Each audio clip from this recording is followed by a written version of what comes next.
I track my entire life. Ever since I learned how to write, I've journaled. So I started recording how many times I pooped.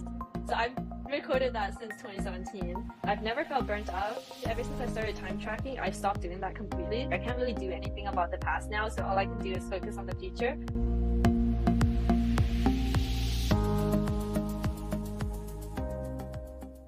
Hi, Jennifer. Welcome to the Go Girl podcast. I'm so excited to have you here. How are you feeling today? Yeah, I'm so excited to share everything and just like talk about my business in general. So I can't wait to hear your questions. Perfect. So, you are our unhinged productivity influencer. Can you tell us what that means? Yeah, it kind of happened by accident. I think maybe I've always had a bit of chaotic energy because all of my friends are telling me like this thing that I was making because I track my entire life. They were telling me that it was really cool and I just kept posting about it and it took off around New Year's when everybody was like thinking about life tracking and setting goals and habits and stuff. So everybody called me unhinged. So since I went viral for it, I was like, okay, I'm just gonna embrace this. And everything else I posted after that was also kind of unhinged, I guess. Like it was normal for me, but then everyone was like, "This is not normal," so I just embraced the brand. No, I love it. Honestly, I went through your life tracking, and you are being serious when you say that you track everything. Can you dive a bit deep into like what are the weirdest and the funniest things that you actually track? Yeah, I posted about this a while back, and I think I got roasted a little bit. Um, One of them was like how many times I poop a day. That video went. A lot of people had comments about it, and then the most recent one I posted was like my dating stats. So like the person's star sign, and I had like graphs with their age and stuff and other demographics and like weird comments I've gotten. I thought it was pretty funny, but some people were like, "What is this?" No, that is amazing. So I'm very curious to ask, like, where did this life tracking inspiration came from? Because to me, and I had to take out like the Atomic Habits, because to me, you're like the real life manifestation of this book, right? So like, was this the book that inspired you, or was it something else completely? Yeah, I actually have never read that book, but everyone tells me to read it, and maybe I should. But I've always journaled. Like ever since I learned how to write, I've journaled. Not every day, but I started journaling every day because I saw this Tumblr post, and it was like every day you should write something about your day and then put it in a jar, and at the end of the year you'll have a jar full of memories. But pen and paper was not my thing because I lost all the slips of paper and the jar was like overflowing. So I swapped to digital. And ever since then, in 2015, I've journaled online like every day, like every single day, never missed a day. And I think it comes from me wanting to like, have these memories and like I'm scared to forget things. So I tend to just note everything down. And then a few years after that, I was like, wait, why not record other stuff just with jokes as well? So I started recording how many times I've pooped. So I've recorded that since 2017. And I also started recording like how many potatoes I've eaten, but then I stopped caring about that, so I stopped tracking that. And then every year it's just like tracking random things. So my poop count and my cry count has been the most consistent, I think. So I tried to look for correlations, but there's none. So That is amazing. Like poop count and cry count. I think everybody sort of needs that at this point. So you said you've been journaling since 2015. That is a long time. And I personally, after reading The Atomic Habits, have also tried habit tracking. And honestly, according to me, you do not need to read the book. You're already living and practicing everything that the book is saying and more. So, how did you make like habit tracking a habit itself? Like, what did it take? Was it just natural for you, or like you were like, okay, this I'm gonna like journal every day at 8 p.m. for sure, or like how did you incorporate it in your daily life? yeah, I think the thing most people get intimidated about is like you have to do it every day, so then if they miss a day, they feel bad, or like they feel like every day has to be perfect. But for me, it's not like that. And I've done it for so long now that like I'm just used to doing it. But some days, obviously, when I'm traveling, I get really busy and I don't have time to type everything down. So what I do in those days is I type down point form notes, and then later on, if I have time, I go back and type it into a nice little paragraph. So usually it doesn't have to be perfect. It's just point form notes. And my habit tracking is just filling out a simple form. And if I don't remember to do it, I can always go back. But then at the end of the year, I'm not gonna be thinking about, okay, like what happened on this specific day when I wasn't doing it. It was more like you look at the whole, like the big picture. So I don't place as much emphasis on having that streak and doing it every single day. It's more like you can always go back to it. Might as well write like point form notes. It doesn't have to be perfect. And now I actually found a system to make it easier. So I use my voice. So it's like voice to text, and Mm-hmm. then it like summarizes and cleans it up for me. So it's a lot faster for me to journal every night. That is amazing. So you mentioned like you use a form and now you've started using some voice system. Would you like to dive into like the tools that you use to track your life and how much time does it take every day to do so? Yeah, okay. I'm glad you asked about the time because I also track my time 24/7. Like I have a timer running right now for this podcast recording, but That is it doesn't. dedication. Thank you. I started in like August 2022, I think. So sometimes I would forget to change the timer, but now I just got used to it. So for habit tracking, it doesn't take that long, like 5 minutes to fill out the form. I just use Google Forms and it connects to Google Sheets. And at the Mm-hmm. end of the year, the spreadsheet's like very easily turned into a dashboard or I can make graphs with it. And for the voice notes, I use audionotes.app. If it's, I think it's paid, but it has a free trial. But if you want a discount, just use code JEN, JEN. I think it's like 20% or something. But it's been really helpful because actually, I just posted a reel this morning about how I'm therapy maxing, and basically, I every time after my therapy session, like I'll reflect and like I make an agenda and everything. But I also just like brain dump my voice note into audio notes, and then after that, there's a chat function and a summary function, so I can Mm-hmm. summarize everything like my thoughts, and it helps me process. But then I can also ask for journaling reflection questions, and then it just gives a bunch of questions for me to journal on.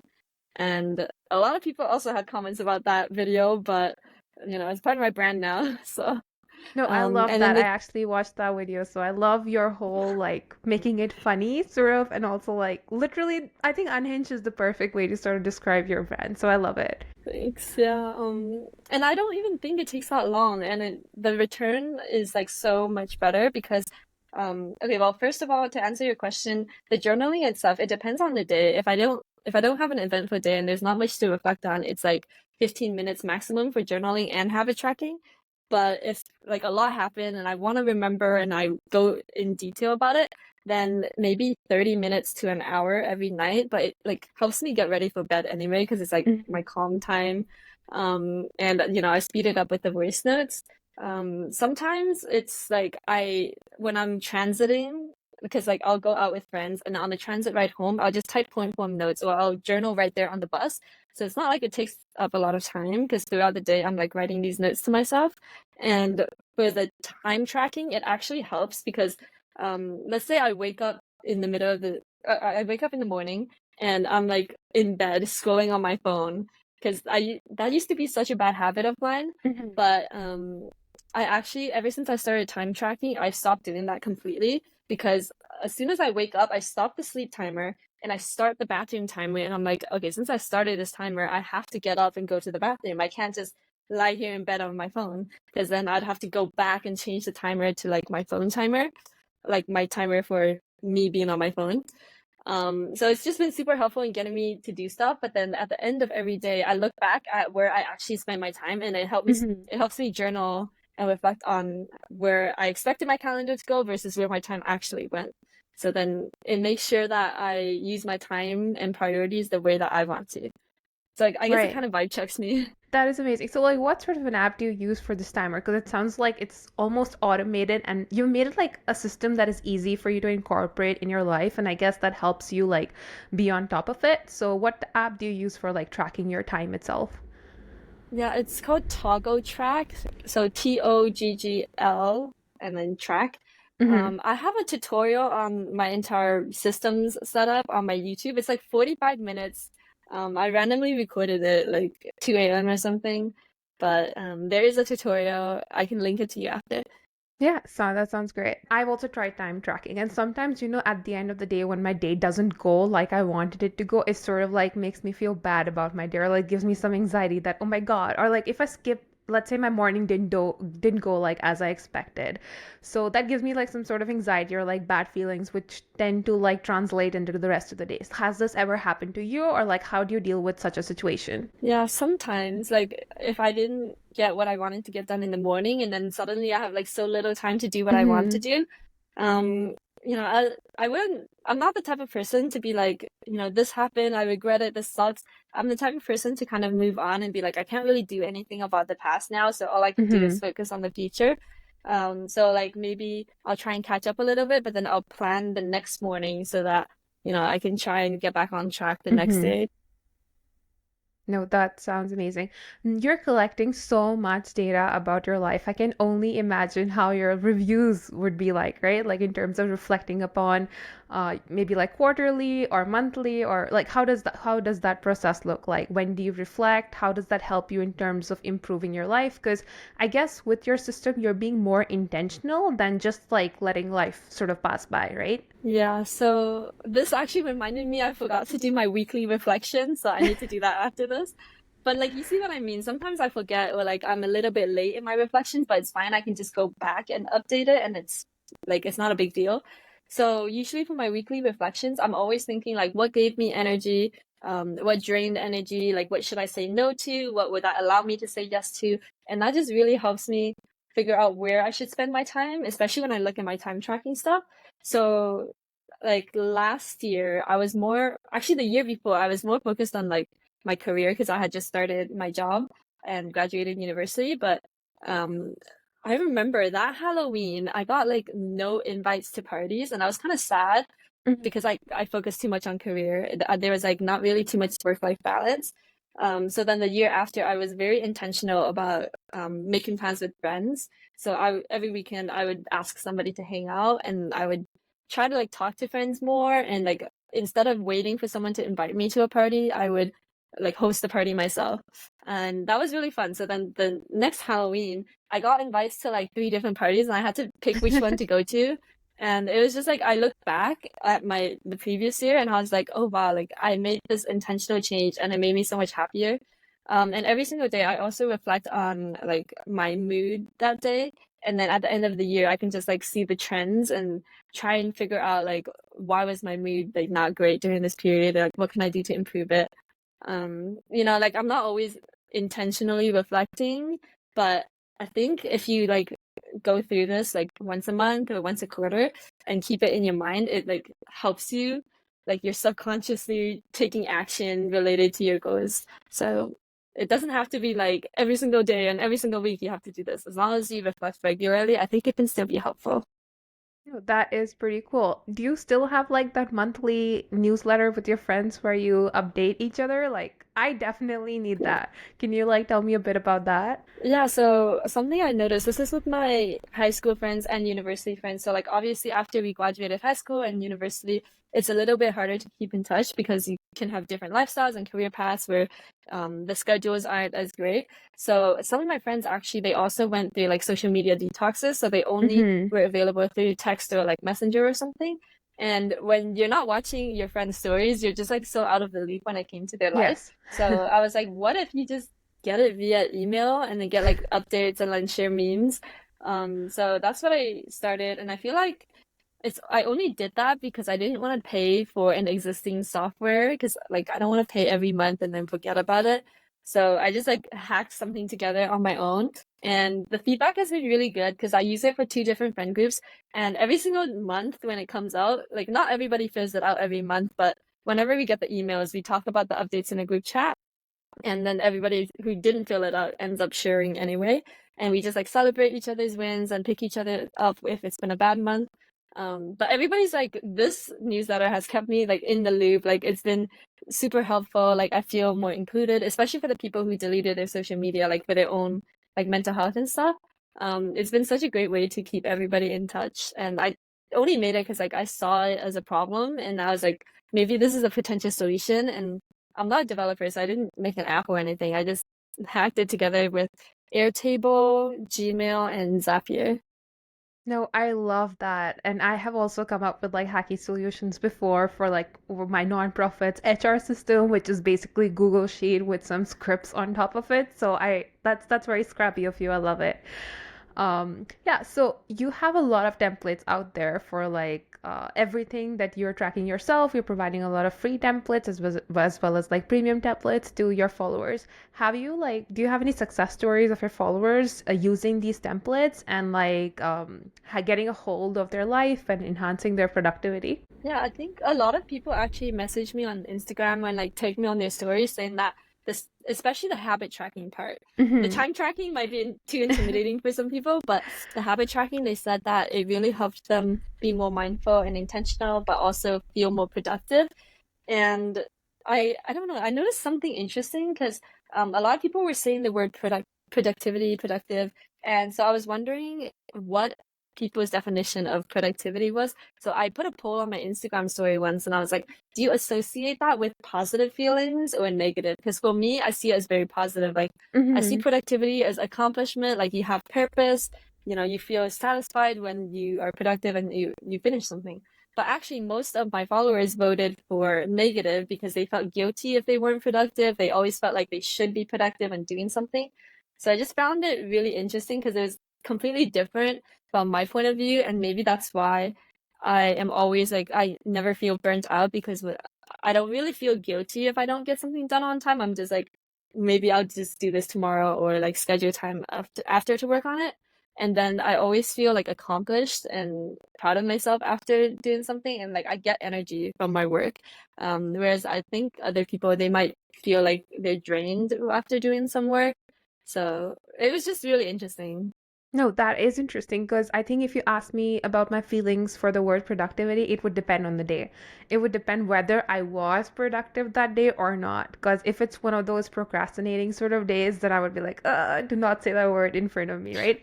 So it's pretty cool that how you do not feel guilt about if you don't accomplish something and you always feel accomplished.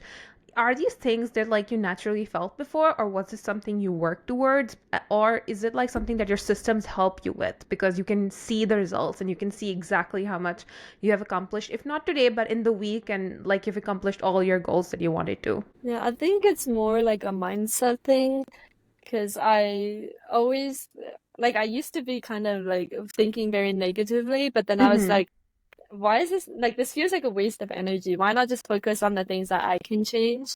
And you know, if I like wasted time on my phone, then it's like I can't really go back in time and like undo that. Maybe what I can do is like make a list of things that I should be doing instead of going on my phone. So next time if I'm tempted to do it, then I'll just like look at that list and do something from that list. Mm-hmm. And another thing I like reframed was like why am I going on my phone so much, or like what are the conditions that allowed me to like feel like I needed to go on my phone so much. And usually it's because I felt tired or drained, so I'm like more forgiving on myself. I'm like, maybe I just needed this as a rest break and I feel more recharged and I can get back on it tomorrow. And like I treat it as more of a learning experience, and the next day I'm like, okay, I'll just do better. That is a very powerful like mind shift.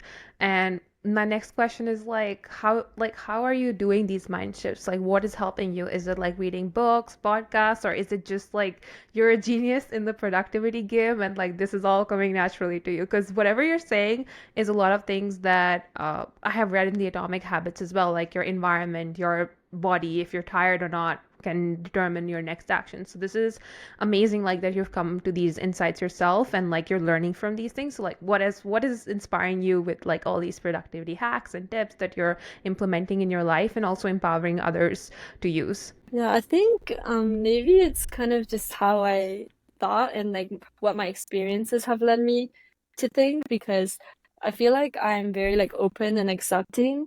I don't really get anxious about the future because I always feel confident and like I trust in myself that I'll be okay no matter what. So like let's say if there's an important project, I'm not like staying up worrying about how it'll go because I know like if you think about the different paths that it'll go in, if it goes very well, then I'm happy, like I don't have anything to worry about. But if it goes very poorly, then like maybe it would suck. But I know based on previous experience where projects have gone poorly that, well, first of all, people move on. Like it's gonna suck for a little bit, but then no one's gonna remember it And then second of all, I always felt like I learned a lot more because I tend to remember negative things. So if I failed at a project, then I'll remember a lot more. And then in the future, I'll be able to remember that and apply the learnings. So either way, when I think about it that way, I'm like, actually, both outcomes are positive for my personal and professional development. So I have no reason to worry about it. So I don't need to waste energy on it. No, I think that is amazing, and that is a very powerful sort of mindset to have. And no wonder you said like you sort of avoid burnout this way, right? Like thinking this way and the whole system and mindset that you have constructed for yourself. Can you dive a bit into like how should someone, if they're going through a burnout, sort of avoid it? Or if they're already in a burnout, like how to get out of it? And do you like schedule rest in your schedule, like in your daily schedule as well? Because usually, if somebody's super hyper focused on like productivity, rest feels like a waste of time, right? But what's your opinion on like rest and how does it help with burnout? Yeah, so I feel like I'm so chaotic. Like everybody thinks I'm this super organized person where like every single minute is planned, but that's not really true because even though I have general projects and like meetings slotted for every like hour or so, like I don't always stick to it and then I don't mind. Like I'm very flexible. I just like move it to a different day or a different time. So if like let's say I have to do something one day and then I realize like I'm too tired to do it at the moment, then I'll be like, okay, that's fine. I just need rest. And I like listen to my own energy and my own body and I just reschedule it. And to me, it's not a big deal. But for burnout specifically, I actually wrote a newsletter article about this. They said that they loved this article because first, what I talked about is how you need to audit your daily tasks, where every time something you did gave you energy, add one. And then anytime you do something that drains energy, subtract one. And then neutral things can just be zero. And then at the end of the day, see if you end up with a positive or a negative number. I always end up with a positive number because I think I do more things I enjoy than things that drain me. But I think if you have burnout, then it's probably you're gonna end up with a negative number. So it's either you need to decrease the things that drain you or like just add more self-care activities or things that you enjoy. And I tend to enjoy my work, which is why no matter how much work I have, I don't feel burnt out because it's just like +1 all over my calendar. And then the other thing that I usually do that I feel like it's not really a productivity hack, but I like to combine tasks. So, for example, I don't like doing chores, that's -1. But I love listening to podcasts on learning, that's +1. So, like, it adds up to zero. So, if I'm doing chores while listening to a podcast, then I feel a lot more productive, but then it's like not draining as much energy as before. So, like, for example, I'll exercise while spending time with friends. So, like, we go on a run together. I'll read an audiobook while going for a walk or attend meetings while stretching. So like I juggle a lot, a full-time job, my creator business, some side projects, and time for loved ones. And I've never felt burnt out. And a lot of people are like, how are you so efficient? But it's actually not like me not using my time efficiently. So I was watching this YouTube video, and that got me to reflect on the last time I got a lot of work done. It wasn't because I was efficient with my time and doing multiple things at once. It was more like I was in flow state and I was like completely Mm-hmm. focused on one thing that was very engaging. And I was like, oh, I have most impact when I have laser sharp focus on this high level task. And it has to be high level tasks. So I differentiated between high level and low level tasks. Low level, you can optimize for efficiency all you want. So this is something like doing laundry, making breakfast, washing dishes, and that these are things that I'm very efficient with. Like we talked about, listening to podcasts and audiobooks while doing chores. I'll do some manual admin work that doesn't require much brain space in meetings where I don't have to talk that much. But high level tasks like strategy and brainstorming for your work or business, filming and editing videos or writing newsletter articles, I have complete focus on those tasks. And that's why every single week when I write a newsletter, it takes like less than 15 minutes because I have Mm-hmm. sharp focus on it, but also because throughout the week, I have lower level tasks that kind of combine it all. So, for example, um, for breakfast the other day, I was listening to a YouTube video and there were some things in that video that inspired me. So, I wrote my thoughts about the video in my notes app while I was walking to the gym. And these were like low level. I officially combined them with other tasks to save time. But that YouTube video inspired this newsletter article that I'm now reading from. So Mm-hmm. the high level task was the email newsletter article, and it took me like it wasn't that it time consuming to write because I already had these low level notes, and that's how I'm able to like be efficient and not burn out. That is amazing. And I really want to dive deep into like what does a day in a productivity influencer's life looks like? Right? What is your routine? What do you do in an entire day? Because you're also juggling a lot of roles, right? So how do you have time for everything? I feel like obviously everybody's gonna be different. I'm very privileged in that I have a remote job that's like very flexible, and it's also an Australian time zone, so I work afternoon evenings, which I'm a night owl, so it works out for me. But obviously, like this kind of lifestyle isn't for everyone, or like, some people have to go to their work in person. But that being said, usually my daily routine is like I wake up. Sometimes I'll have meetings in the morning, but it can be like my own personal meeting. So like I'm meeting with a potential collaborator or like filming a podcast episode or something. But I try to have most mornings to myself where I'm making breakfast while listening to a podcast, and that just like gives me more energy for the day. And then I work on my own like creative business, like checking social media comments and like making posts and videos and stuff because the daylight, I need the natural daylight. I can't do that at night. And then I'll make my food, and usually actually my breakfast is also my lunch because I make such a big breakfast that it just becomes lunch as well, and it takes me like 5 hours to eat. And then usually, to prevent the midday slump thing, I'll go for a walk or I'll go to the gym. And then that's like my reset time because then on the walk to the gym, I'll like brainstorm stuff for work or like I'll respond to Slack messages. And then when I come back home, that's like work time. And I usually have meetings at like 11 p.m. now, 11 to 12 with my coworkers in Australia. And then I just journal and get ready for bed, and that's it. Oh, and then now, when talking about my content creation business, every day if I learn something new, I'll immediately tweet it out, and then at the end of the week, I compile all of the best ones, and that becomes a newsletter article. And then the newsletter article becomes the script for my YouTube video. So that's how I'm able to do like weekly YouTube videos, weekly articles, and then like keep my social media active as well.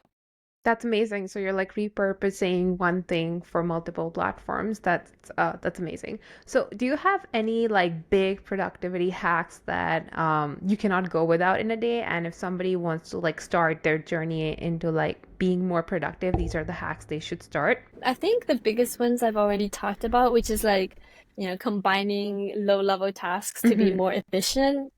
The other stuff I can talk about is productivity tools.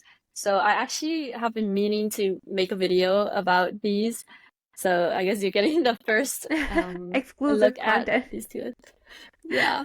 So, for time tracking, obviously I use Toggle Track. For my business productivity tools, I use Metricool. So after I edit the video, I'm not posting manually on every platform. I just use one platform to schedule everything and look at the analytics. For DM and comment automation, I use Get Link in Chat, and this just helps me like instead of me manually messaging Mm-hmm. everybody with the link that they're requesting from me, it just does it automatically. I use audio notes, which is like sometimes when I'm walking to the gym, I'll just save my random ideas and it summarizes for me. And also I can chat with the note. It's basically like ChatGPT, but I like it better because it's like the UI is better, and then Mm-hmm. I feel like I can do a lot more with it. Mm-hmm. Um, I kind of gave up on to-do lists, but I also use this app called Akiflow, and it's like a to-do list plus calendar, and then you can click and drag the list item to your calendar. Um, and then I think that's most of the productivity tools. The other stuff I feel like it's just more of a mindset thing. Like you gotta be forgiving on yourself if Mm-hmm. your body is telling you you need some rest.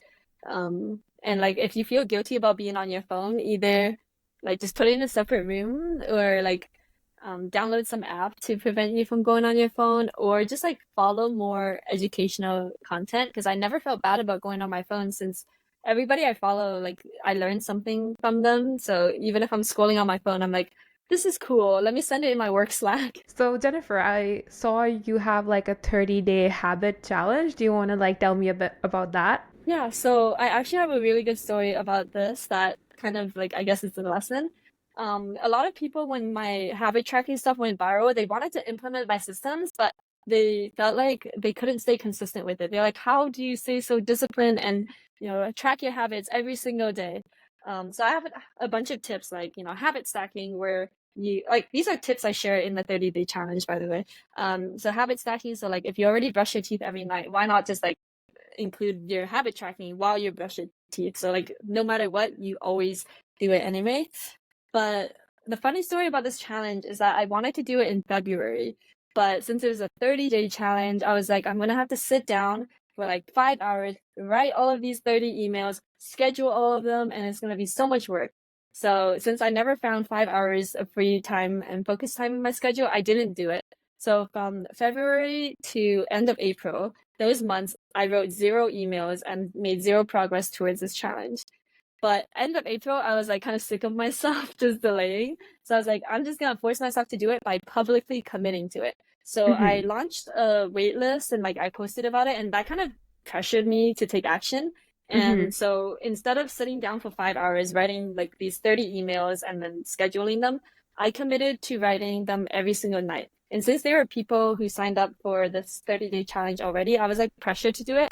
And it only took 15 minutes every day. Like it didn't take Hmm. that much more work. So now I have like 20 emails sent out, and that took 1 month. And then if you compare that to like February to April with zero emails, that's a big difference. So that was one of the lessons I put in the challenge where it's like you need to be consistent every day, but it doesn't have to be perfect. It doesn't have to be this big, overwhelming task. It can just be like 15 minutes a day. You do something small, and at the end of the month, you look back and it's like, wow, I actually accomplished a lot. Wow, that is amazing. Like small things can lead to big changes if you do them consistently. And I love the concept of like habit stacking as well. I have started enjoying washing my dishes because it's also my time to listen to a podcast. So I actually have like, okay, it's time to wash dishes and I can finally listen to a podcast that I want to. So it's really powerful to do that. So for your 30-day challenge, is there any way that people can like get into it? Or you mentioned newsletters. So if they go onto your profile, is there like a way for them to subscribe to it? Yeah, so on my website is basically my newsletter homepage, vegantechnomad.com. The 30-day challenge runs until May 30th, but after the live challenge runs, I'm planning to just set up an automation where all of the emails I've already written get sent out so you can get those for 30 days anytime you sign up. But since I'm still writing the emails, it's not set up yet. So the best bet would be to just subscribe to my email newsletter. So thank you, Jennifer, for sharing so many insights, and I'm sure it's going to help everybody be just so much more productive. Yeah, of course, it's my pleasure. I share these insights every single week in my email newsletter, actually. It's just vegantechnomad.com. Perfect. I'll link it in the description so that the followers can find you. Thank you for joining us on this episode of the Go Girl podcast. For more such inspiring conversations, do not forget to subscribe. You can also follow me on Instagram at Japnit Ahuja. Until next time, keep being unstoppable. You go, girl.